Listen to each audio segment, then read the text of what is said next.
Well, first of all, welcome to the White House. We are so glad to have all of you here, and thank you for coming. It's particularly a great honor for me to be here with the Vice President and to be able to introduce him shortly. So I'll be short because I know that's he's the real crowd pleaser here. But I just want to thank all of you, our veterans and the families who are here, for the service that you've given to the country, the service that you've given to each other, and really for answering the call when the country needed you. The honor flight is so much more about coming to visit memorials. I know you're about to do that, and it's a very, very special thing to do.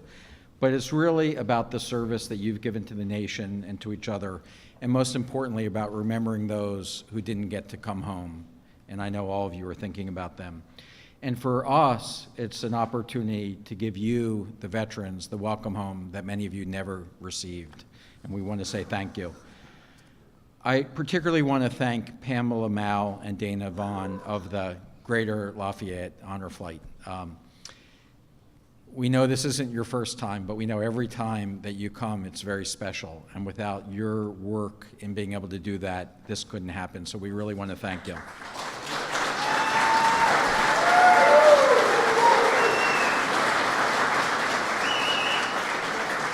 And though he's not able to be with us today, we do want to recognize Earl Morse, who of course is your founder. And many of you may not know, but Earl actually got his start as a physician assistant at the VA in Ohio. So we're very proud that he saw this need and went out and really initiated such a great job. So we want to thank him. It really is an honor for me to serve you as the Secretary of Veteran Affairs. I can think of no nobler mission than to fulfill President Lincoln's promise that he made to our veterans. President Trump and Vice President Pence have been unbelievably strong in their support of doing what's right for you and getting the services and the benefits that you all deserve. And with them pushing to do the right thing, in these 9 months that we've been here, we've got 5 major pieces of historic legislation through Congress with bipartisan support to begin to start fixing the VA. We're making progress. We have a lot more to do, believe me. We understand that we have a lot that we're trying to accomplish. And with the support of Vice President Pence and President Trump, I know that we can do it. You deserve the very best. So I have the great privilege of having gotten to know the Vice President over these past 9 months. And I can tell you, you all know him, that his passion for doing what's right for veterans is inspiring. There's no question about that. He has a strong record that started in Indiana. I mean, I think he had a day where he passed 14 pieces of legislation when he was governor, all pro-veteran legislation. And I can tell you, it's more than that. He cares deeply about doing the right thing. As you know, he's the son of a Korean War veteran. He's the father of a first lieutenant in the Marine Corps who's now training to be a pilot. And I know it's particularly meaningful for him today to be with all of you from Indiana, the veterans of Indiana. So on behalf of all of us, thank you, Mr. Vice President, for the many years of public service and for being such a champion for our veterans.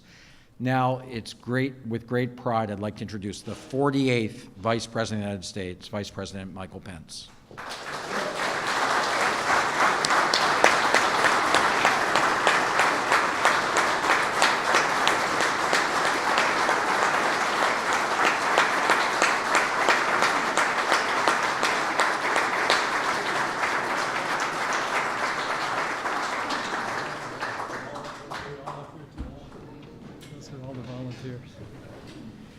Well, hello, Indiana. Hello. Secretary Shulkin, thank you for that overly generous introduction. More importantly, thank you for your strong leadership of the Department of Veterans Affairs. Our services to our veterans are getting better every day because of the leadership of our President and because of Secretary David Shulkin. Would you join me in thanking him one more time for the great work that he's doing?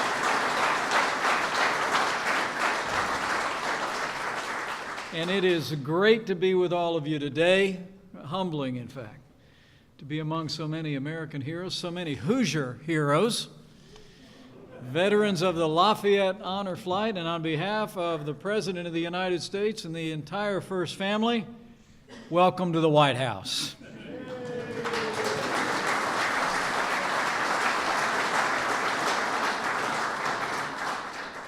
I had to stop by and see you all today. I'm going to be jumping on Air Force Two in just a little bit and headed to catch up with the President in New York City, where there's a lot going on this week with the UN General Assembly. But it really is my great honor to be able to welcome you all here today and to share a few remarks about your service and the ongoing commitment not only of this administration, but of the people of the United States, to all the men and women who have served and who are serving this country.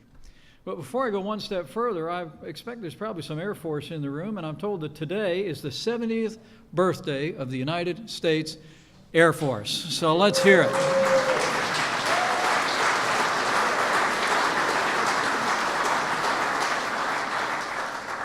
You know, the old book says, if you owe debts, pay debts. If honor, then honor. If respect, then respect.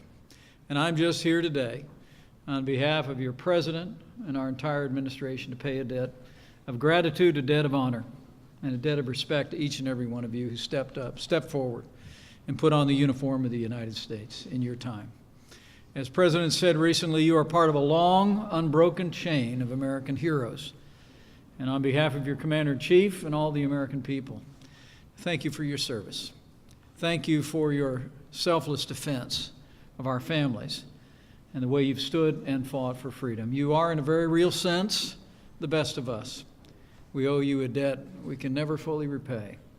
Each of you served in Vietnam, I'm told, on that front line of freedom. Amidst the jungles and the rice paddies, you stood strong, and the image of your courage is forever seared into the mind of the American people. As our 40th president said, your cause was a noble cause, and you fought as well and as bravely as any Americans have ever fought in any war. And on behalf of President Donald Trump and my family and a grateful America, I say to all the Vietnam veterans who are here, welcome home.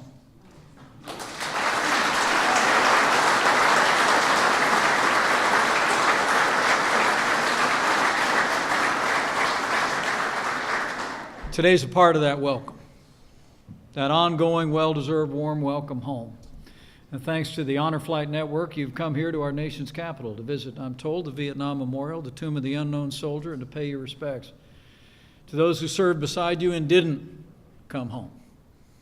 Before I go further, let me just take a minute to say thank you to the Honor Flight Network and all these great red shirt wearing volunteers who are here with us today. For more than a decade, the Honor Flight Network has brought heroes like every one of you to Washington, D.C. to see firsthand how our nation has remembered, memorialized, and immortalized your service to America. Today, the Honor Flight Network has more than 125 hubs, including Lafayette Honor Flight. And I'd especially like to thank not only the co-presidents, Pamela Mao and Dana Van, who are two Gold Star moms who've organized 17 flights. Let's hear it for them. Where are they?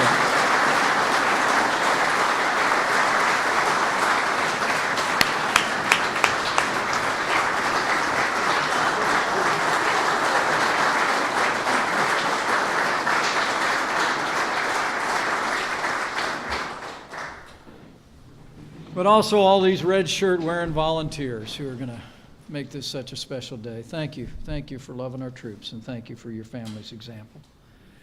We honor your service through memorials here in our nation's capital. But I know every one of you would agree with our president and myself when I say we mostly honor your service by ensuring that the men and women currently serving in harm's way have the resources and training they need to accomplish their mission and come home safe.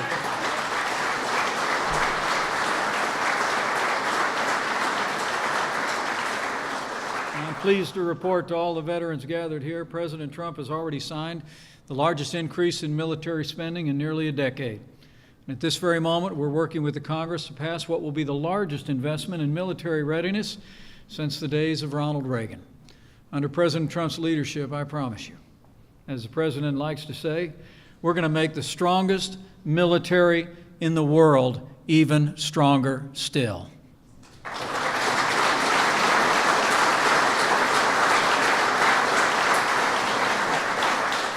And as the President made clear in his address on Afghanistan just a little more than a month ago here at Fort Myer, we will be giving our men and women in uniform a plan for victory. And I'll promise you this, under this Commander-in-Chief, when America goes to fight, America will go to fight to win.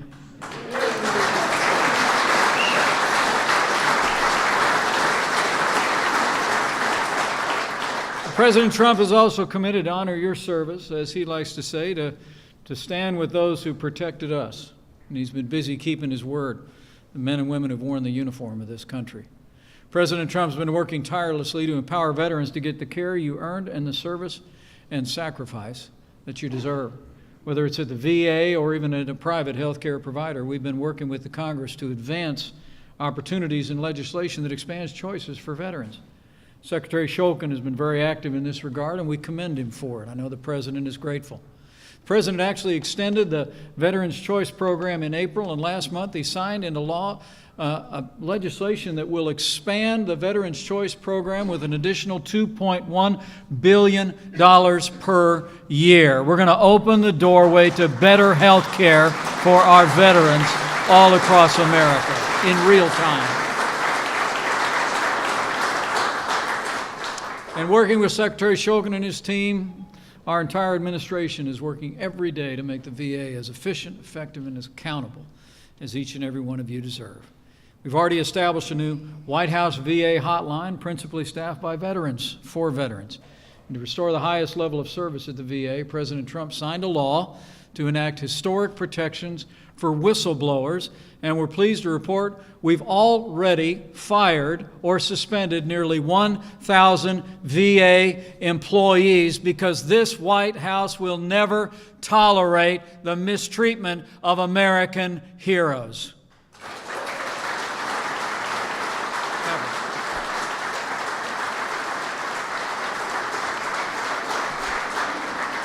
As President Trump said not long ago, in his words, we will not rest until all of America's great veterans can receive the care they so richly deserve. As I close, let me say what a special joy it is to have a chance to stand with so many great Hoosiers who've worn the uniform of the United States. You know, my life never took me into the armed forces, but I'm proud to say that my dad served in the United States Army and served in Korea, and I'm an especially proud father of a United States Marine. You know, it was just a few short months ago that I traveled to the country where my father saw combat. I literally stood at what was near the demilitarized zone, the 38th parallel as it's known, on that front line of freedom where South Korea meets North Korea. I looked out at the hills, and the commanding officer pointed me in the direction of where Pork Chop Hill actually was, just over the horizon where my dad fought together with his brothers in the 45th Infantry Division. You know, my dad got a Bronze Star for his service, and my family allows me to proudly display that medal in my office here in the West Wing. But I got to be honest with you, when my brothers and sisters and I were growing up, Dad didn't keep the medal on his desk. It wasn't framed and on the wall. It was in a drawer where no one could see it. My dad didn't talk a whole lot about his time in combat. And those of you that have seen combat, all those gathered here, know whereof I speak more than I ever will. I mean, my dad really didn't consider himself a hero. Whenever we'd ask him about it, he'd say the heroes were my friends that didn't come home. You know, in just a few hours, you all are going to have an opportunity to go pay your respects at the Vietnam Memorial and lay a wreath at the tomb of the unknown soldier. And I know you're going to be feeling just exactly the same way. But all of you here today, I know, carry a burden in your heart. And I want you all to know that it's something I think civilians like me will never fully understand. Just know that you carry the deepest respect of the American people and all of those who have prospered under the freedom and the liberty that you defended. And as you carry this burden deep in your hearts, just know that you don't carry it alone. I promise you. The American people will always be grateful for your service. We'll always stand with you and all the men and women of the armed forces, past and present. And I'll make you one more promise. The veterans of this country and the members of our armed forces will never have a better friend in the White House than President Donald Trump.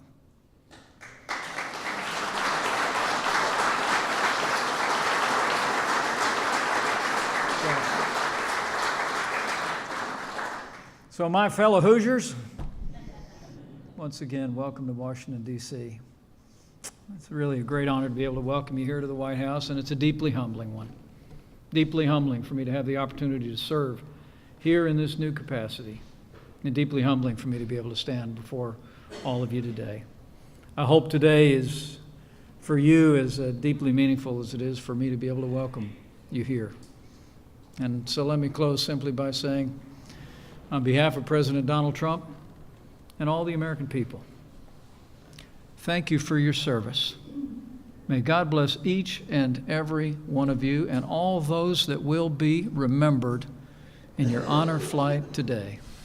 And may God continue to bless the United States of America. Thank you very much.